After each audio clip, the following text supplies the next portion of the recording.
আসসালামু আলাইকুম। বাঙালি রান্নাবান্নার আরো একটি নতুন পর্বে আপনাদের সবাইকে স্বাগত। আজকের পর্বে তৈরি করে দেখাবো মোমো। মূলত এটা ডিমসাম বা ডাম্পলিং নামেও পরিচিত। আজকের পর্বে আমি আপনাদের তৈরি করে দেখাবো চিকেন মোমো। খুবই হেলদি আর সুস্বাদু একটা খাবার। চেষ্টা করেছি খুব সহজভাবে এই রেসিপিটা আপনাদের সামনে প্রেজেন্ট করতে। আশা করছি বরাবরের মতো আমার আজকের রেসিপিটাও আপনাদের সকলের কাছে ভালো লাগবে। আর দেরি না করে চলে যাচ্ছি মূল পর্বে। প্রথমেই মোমোর বাইরের আবরণটা তৈরি করব। তার জন্য একটা বাটির মধ্যে নিলাম 1 কাপ পরিমাপে ময়দা, সামান্য একটু লবণ দিয়ে দিলাম। এবার শুকনো উপকরণগুলোকে একসাথে মিশিয়ে নিয়ে এর মধ্যে দিয়ে দিলাম আধা টেবিল চামচ রান্নার রেগুলার তেল।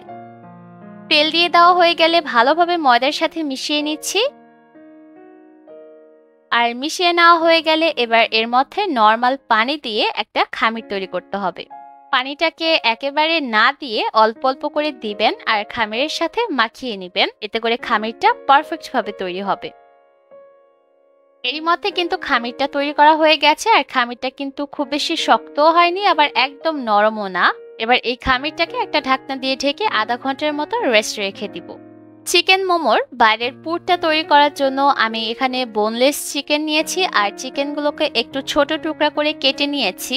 এবার এই চিকেনগুলোকে ব্লেন্ডারের সাহায্যে কিমা করে নিতে হবে। দিয়ে দিলাম আধা চা চামচ কালো গোলমরিচের গুঁড়া, 1 চা চামচ দিয়েছি মরিচের গুঁড়া, স্বাদ অনুযায়ী দিয়েছি লবণ, আধা টেবিল চামচ দিয়েছি সয়া সস, 1 চা চামচের মতো দিয়েছি কুচি করে নেওয়া কাঁচামরিচ, 2 চা চামচের মতো দিয়েছি আদা রসুন বাটা, টেবিল চামচের মতো নিয়েছি তেল আর তেলটাকে খুব ভালোভাবে গরম করে দিয়েছি। আর অবশ্যই তেলটাকে খুব ভালোভাবে গরম করে তারপর ব্যবহার করবেন, তাহলে এই পুরের থেকে সুন্দর একটা ফ্লেভার আসবে, যার কারণে এটা খেতে বেশি ভালো লাগবে। এবার সবকিছুকে একসাথে ভালোভাবে মিশিয়ে নিচ্ছি আর মিশিয়ে নেওয়া হয়ে গেলে এটাকে একটা সাইডে রেখে দিচ্ছি। এর মধ্যে কিন্তু খামিরটা আগের থেকে আরো একটু সফট হয়ে গেছে। এবার খামিরটাকে মথে নিয়ে 2টা ভাগে ভাগ করে নিচ্ছি। এবার এখান থেকে একটা ভাগ আমি কাউন্টার টেবিলের উপর নিয়ে নিব আর এটা দিয়ে একটা রুটি বেলে নিতে হবে। লেচিটাকে ভালোভাবে গোল বলের মতো করে চ্যাপটা করে নিয়ে চারপাশে ময়দা ছড়িয়ে দিয়ে এবার একটা রুটি বেলে নিচ্ছি। আর এই রুটিটাকে চেষ্টা করবেন অনেকটা পাতলা করে বেলে নেওয়ার। যতটা পাতলা করে বেলে নিতে পারবেন মোমোগুলো তৈরি করার পর ততটা পারফেক্ট হবে। আর চারিপাশে একটু শুকনা ময়দা ছড়িয়ে নেবেন, তাহলে রুটিটা আর কাউন্টার টেবিলের গায়ে আটকে যাবে না। এর মধ্যে কিন্তু বেশ পাতলা করে আমি একটা রুটি বেলে নিয়েছি। এবার একটা ছাঁচের সাহায্যে মোমোর শেপ করে রুটিটাকে কেটে নিতে হবে। একটা গোল ছাঁচের সাহায্যে এই রুটিটাকে কেটে নিচ্ছি। আপনারা চাইলে ছোট ছোট বল করে সেগুলো দিয়েও রুটি বেলে এই মোমোগুলোকে তৈরি করতে পারবেন। এবার সাইডের অংশগুলোকে তুলে নিচ্ছি আর এই সাইডের অংশগুলোকে দিয়েও আপনি পরবর্তীতে আবার এভাবে করে রুটি বেলে মোমো তৈরি করতে পারবেন।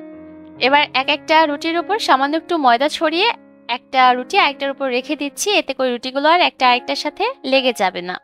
আর এই রুটিগুলো অবশ্যই একটা প্লাস্টিক কাগজ দিয়ে ঢেকে রাখতে হবে, তা না হলে আবার উপরের অংশ ড্রাই হয়ে যাবে। এবার তৈরি করে নেওয়া রুটির থেকে একটা ছোট রুটি আমি নিয়ে নিয়েছি আর এর মধ্যে যে চিকেনের পুরটা তৈরি করেছিলাম সেখান থেকে অল্প একটু দিয়ে দিলাম। এবার রুটির সামনের অংশটাকে হাত দিয়ে ধরে এভাবে করে প্রথমে একটা বড় কুচির মতো দিয়ে দিলাম, তারপর পেছনে আরো 2টা ছোট কুচির মতো দিয়ে দিয়েছি। এবার অপর সাইডেও একইভাবে করে আরো একটা বড় কুচি দিলাম আর তার পিছনে আরো 2টা ছোট কুচি দিয়ে দিলাম। আর কাজটা আমি কিভাবে করছি আপনারা স্ক্রিনে দেখে নিশ্চয়ই বুঝতে পারছেন। এটা করা খুবই সহজ। আপনারা যখন এটা বাড়িতে ট্রাই করবেন দেখবেন খুব সহজেই পেরে যাবেন। সামনের অংশগুলোকে খুব ভালোভাবে সিল করে নিয়ে আমি এই মোমোটাকে ঘুরিয়ে নিচ্ছি। আর পিছনের যে খোলা অংশটা সেই অংশটাকে মাঝ বরাবর দিয়ে ধরে সামনের মাঝ বরাবরে আটকে দিতে হবে আর সাইডের 2টা অংশ খুব ভালোভাবে চেপে সিল করে দিতে হবে। সিল করার সময় খুব ভালোভাবে এই অংশটাকে সিল করতে হবে, যাতে 2টা রুটি একসাথে করার ফলে যে মোটা অংশের সৃষ্টি হয়েছে সেই অংশটা মোটা ভাবটা কমে যায়। আর এভাবে করে সিল করলে এই অংশটা অনেকটা পাতলা হয়ে যাবে আর এটা খেতে বেশি ভালো লাগবে। একইভাবে করে আমি আরো একটা মোমো আপনাদের তৈরি করে দেখিয়ে দিচ্ছি। প্রথমে বড় একটা কুচি দিতে হবে, তারপর এর পিছনে আরো ছোট 2টা কুচি দিতে হবে। তারপর খুব ভালোভাবে কুচিগুলোকে আটকে নিয়ে মোমোটাকে ঘুরিয়ে পিছনের মাঝ বরাবর ধরে সামনের মাঝ বরাবরে আটকে দিতে হবে। তারপর সাইডের অংশগুলোকে সিল করে দিতে হবে।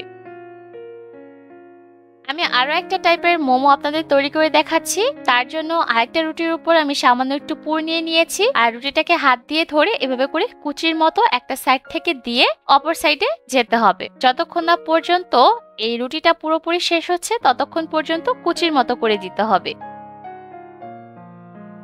ব্যাস, তৈরি হয়ে গেল আরো একটা টাইপের মোমো। আপনাদের কাছে যে পদ্ধতিটা সহজ মনে হয় সেই পদ্ধতিতে এই মোমোগুলোকে তৈরি করে নিতে পারেন। কিভাবে করে আমি কিছু মোমো তৈরি করে নিয়েছি, আপনারা চাইলে সবগুলো মোমো একসাথে তৈরি করেও স্টিম করতে পারেন, আবার চাইলে কিছু মোমো তৈরি করে স্টিম করে পরবর্তীতে বাকি মোমোগুলো তৈরি করতে পারেন। মোমোগুলোকে স্টিম করার জন্য আমি একটা ছিদ্রযুক্ত পাত্র নিয়ে নিয়েছি, আর এর মধ্যে সামান্য একটু তেল ব্রাশ করে নিচ্ছি, যাতে করে মোমোগুলো স্টিম করার পর খুব সহজে এটার থেকে তুলে নেওয়া যায়। এবার একটা একটা করে মোমো এই পাত্রের মধ্যে বিছিয়ে দিচ্ছি, আর মাঝখানে একটু জায়গা ফাঁকা রেখে রেখে মোমোগুলোকে দিতে হবে, কারণ মোমোগুলো যখন আমরা স্টিম করব তখন এটা কিন্তু সাইজে আর একটু বেড়ে যাবে।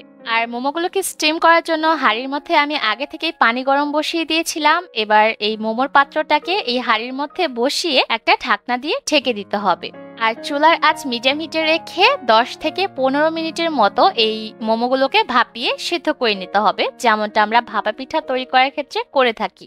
আর মোমোর বাইরের অংশটা সেদ্ধ হতে হতেই দেখবেন ভিতরের চিকেনের পুরটাও খুব সুন্দরভাবে সেদ্ধ হয়ে যাবে। 15 মিনিট পর আমি ঢাকনাটাকে খুলে নিয়েছি। এই যে দেখতে পাচ্ছেন মোমোর উপরের অংশের রংটা কিন্তু পুরোপুরি চেঞ্জ হয়ে গেছে, তার মানে মোমোগুলো খুব ভালোভাবে সেদ্ধ হয়ে গেছে। এবার এই মোমোগুলোকে আমি একটা চামচের সাহায্যে হাঁড়ি থেকে নামিয়ে নিচ্ছি।